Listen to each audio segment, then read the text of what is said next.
Earlier in the year, we traveled to Windhoek, Namibia. Namibia is a large but sparsely populated country in southern Africa. Between 1884 and 1919, it was a German colony. After World War I, the country became a South African colony and attained independence from South Africa in 1990, after a long and protracted war that lasted 25 years. Prior to the COVID-19 pandemic, flying to Namibia from Harare was pretty straightforward, there being a direct flight from Harare to Windhoek with Air Namibia. Unfortunately, Air Namibia has since gone into liquidation, and the easiest route to get to Windhoek from Harare is to fly to Johannesburg and then proceed to Windhoek from South Africa. Whilst Namibia is known for its impressive wildlife, sand dunes, and safari tours, we are thankful to Start Art Gallery for arranging an art tour of Windhoek, which provided us with a way of learning more about Namibia and Windhoek's remarkable history through the perspective of its artists and their artworks. Our first stop in Windhoek was the Project Room Art Gallery. During our time there was an Achtophel Ilovo exhibition entitled Onlooker. His work is a combination of the personal and the political. His choice of materials is largely informed by his personal history, whilst his choice of subject matters responds directly to his observation of contemporary Namibian society. Beyond his exhibition, we also learnt of artists such as Michel Gatsi, whose sculptures entitled Young and Mentally Trapped and Educating Father stood out to us. Our next stop was to see an exhibition at a donut and coffee shop named The Sweet Side of Things. Our view is that art is supposed to be accessible and enjoyed in different types of communal and social settings.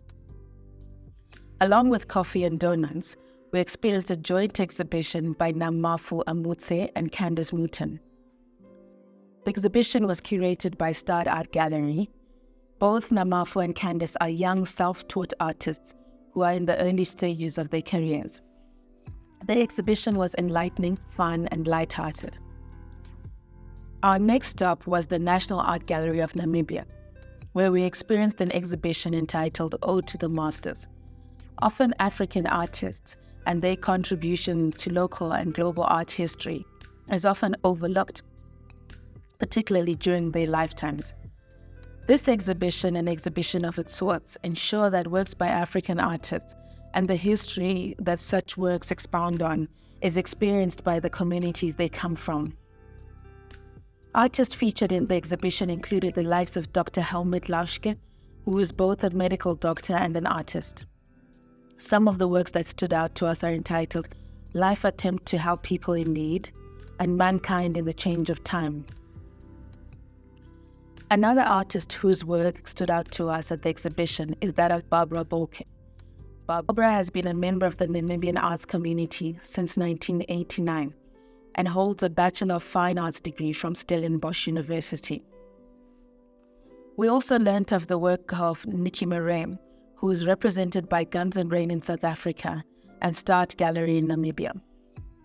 Nikki has exhibited extensively both in Namibia and outside of Namibia. She has also made significant contributions to art education in Namibia, having previously held the position of Head of Department of Visual Arts at the College of the Arts in Windhoek. One of our achievements at the college is leading in the institution's accreditation, the development of course materials, and sitting on the Curriculum Development Committee. Lastly, we were able to discover the works of Helga Cole, who is a Namibian photographer who was born in Poland. She has been working as a freelance photographer since 1975.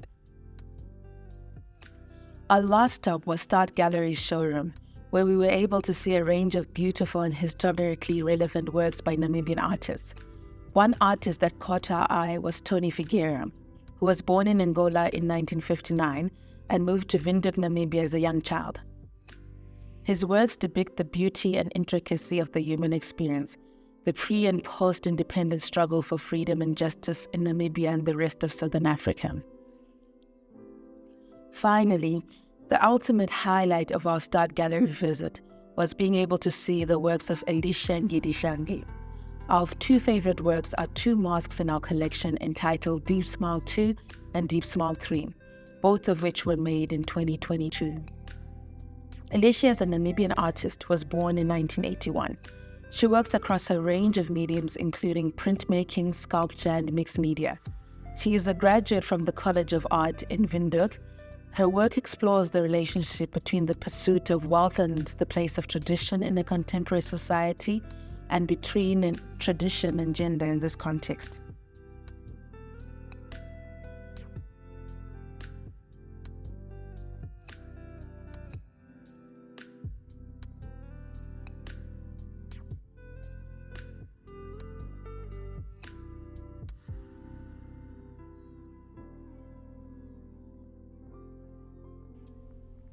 If you enjoyed our video, please make sure you like, leave us a comment, and subscribe to our channel.